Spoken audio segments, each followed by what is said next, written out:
மீனராசி என்பர்களே, ரேவதி நட்சத்திரக்காரர்களுக்கு சந்திராஷ்டம் இருக்குது. அதனால் கொஞ்சம் பொறுமை நிதானம் தேவை. பணக்கொடுக்கல் வாங்கல் விஷயத்தில் கவனம் தேவை. பிஸ்னஸை பொறுத்தவரையில் எக்ஸ்பேண்ட் பண்ணுறேன், புதுசாக ஒரு ப்ராடக்ட் லான்ச் பண்ணுறேன், இன்னொரு ஃப்ரான்ச்சைசி அவுட்லெட் ஓப்பன் பண்ணுறேன், இந்த மாதிரி விஷயங்கள்லாம் கொஞ்சம் கேர்ஃபுல்லாக இருங்க.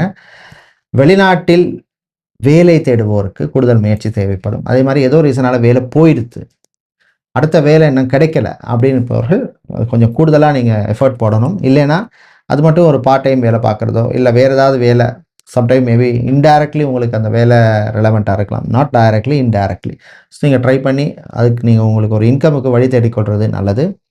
பெண்களை பொறுத்தவரையில் நிம்மதியான நாள், ஆண்களை பொறுத்தவரையில் சுறுசுறுப்பான நாள், காதலர்களுக்கிடையே அற்புதமான நாள், ரிலேஷன்ஷிப்புக்கு இடையே அமோகமான நாள், கணவன் மனைவி இடைக்கிடையே நல்ல ஒரு நாளாக அமையும். பிள்ளைகளை பொறுத்தவரையில் அவருடைய ஆரோக்கிய விஷயத்தில் கொஞ்சம் கவனமாக இருங்க.